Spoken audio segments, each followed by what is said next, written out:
The Hive Queen ridiculed solo fighters. A human surrounded her legions. In the vast spiral arms of the Orion Arm, where stars burned like distant campfires, the Zarath Dominion held unchallenged sway. Their hive fleets moved as one mind, one will. Billions of chitin-armored warriors, born from the Queen's eggs, swarmed across worlds, claiming them not with conquest alone, but with inevitability. The Zarath did not negotiate. They assimilated, they consumed, and at the center of it all sat Queen Mother Vexara, enthroned upon the living throne world of Karzul, her psychic voice echoing through every drone, every soldier, every larva yet to hatch. She had watched species after species fall. The crystalline thinkers of Lyrath, who spoke in light, the towering herbivores of Thaler, who built cities of bone and vine. All had crumbled before the swarm. All had begged, bargained, or fled, only to be overrun. Now the newest signal had arrived from the edge of explored space, a blue-green marble called Earth. Primitive divided. Loud Vexara's mandibles clicked in amusement as the first scout drones transmitted images. Bipedal mammals, soft-skinned, no exoskeleton worth mentioning.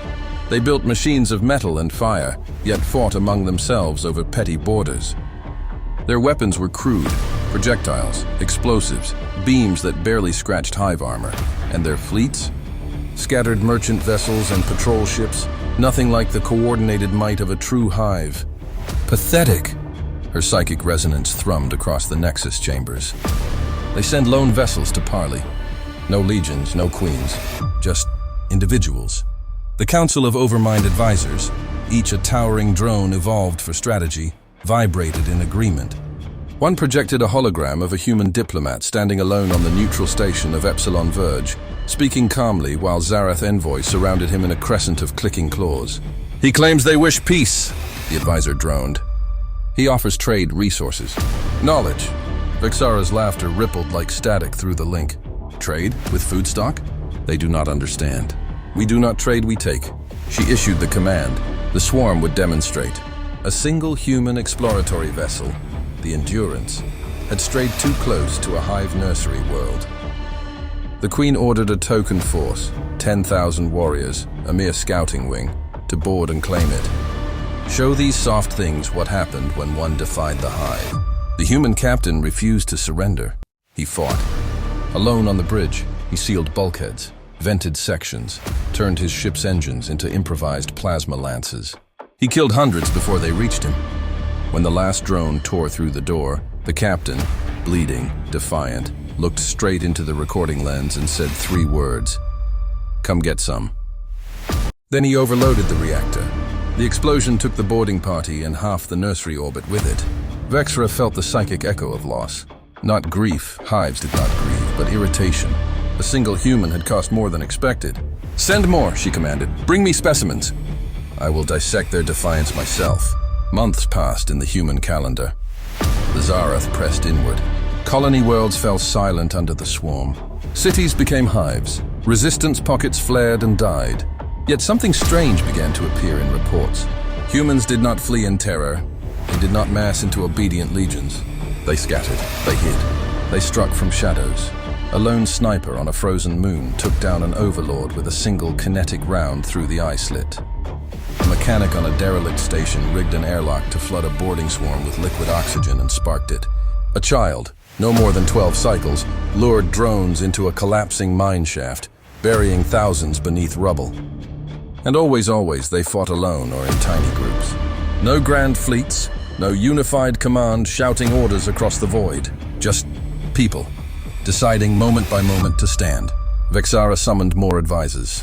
The losses mounted, yet the humans refused to break. Their broadcasts, crude, emotional, flooded open channels. We will not kneel. You came to our home. You will leave, or you will burn. One transmission showed a human female, scarred and weary, standing atop a ruined hive spire on Epsilon 4. Behind her, captured Zarath warriors knelt, not in submission, but bound by chains forged from their own discarded armor. She spoke directly to the camera. Your queen thinks we're weak because we don't have a hive mind. Because we argue, because we doubt, because sometimes we run. But every one of us chooses to fight. Every day, that's our strength. You can't break what chooses itself. Vexara silenced the feed with a pulse of rage. Bring me this one alive." The order went out.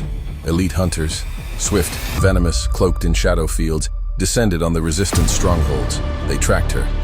They cornered her on the shattered plains of New Harmony, a terraformed world the humans had named in hope. She was called Mara Voss, former engineer. Now something more. A symbol, the hunters surrounded her. 50 of the finest. Blades extended, poison glands primed. Mara stood in the center of the crater, wind whipping dust around her boots. In her hands, nothing but a battered plasma cutter and a small blinking device. You think one human back to Karzul. You said one human was no threat, that we needed queens, hives, unity forced upon us. A hunter lunged. She sidestepped, severed its forelimb with a single sweep. It screeched, others closed in. "But see," she continued, "one human starts the fire, and others come, because they choose to. Because somewhere, deep down, every human hears the call and answers. Not because a queen commands it, but because it's right." The battle spread. Zerath reinforcements arrived, legions dropping from orbit in black waves. Yet the humans held. They used the terrain they knew.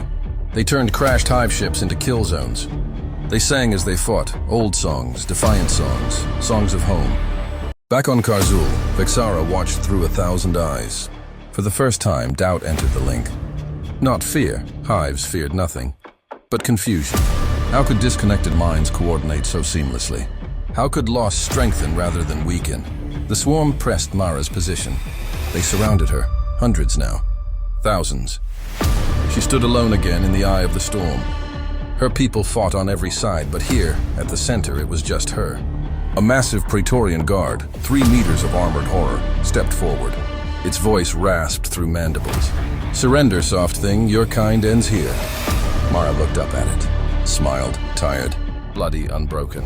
"No," she said simply. Then she raised her hand, not in surrender, but in signal. From the sky came a roar. Not Zarath engines, human engines. Salvaged or repurposed. A wing of patched fighters screamed overhead, dropping payloads that bloomed into walls of fire and shrapnel. The swarm recoiled, and in that moment Mara charged. She moved like lightning, dodged claws, slashed tendons, climbed the Praetorian's back and drove the plasma cutter into its neural cluster. It collapsed, thrashing. All around her, the humans pushed. The legions, once unstoppable, began to fracture. Drones hesitated, overminds questioned. The psychic link flickered with static. Vexara felt it. The first true fracture in millennia. She broadcast to every mind in the swarm. Hold the line!" But the line broke. Humans poured through gaps. They did not slaughter needlessly. They disarmed, they captured. They offered mercy to those who dropped weapons. And those who refused found themselves facing not rage, but resolve. Mara stood atop the fallen Praetorian. The battle quieted around her. Thousands of humans gathered, silent, watching. She looked straight into the hovering drone camera that still transmitted to the Queen. "You wanted to see what one human could do," she said. "Now you see what happens when millions choose the same thing." Silence fell across the link. Vexara stared at the feed. Her mandibles trembled, not in anger, but in something new. Something alien to the hive. Awe, the swarm withdrew. Not in panic, not defeated, but retreating. For the first time in recorded history, the Zarath pulled back from a world. Months later, emissaries arrived at neutral ground. Not warriors, not overlords. Smaller drones, humble. They carried a single message from the Queen. "We misunderstood." Negotiations began.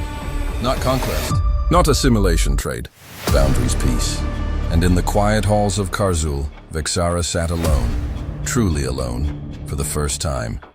No advisors, no link pulsing with commands.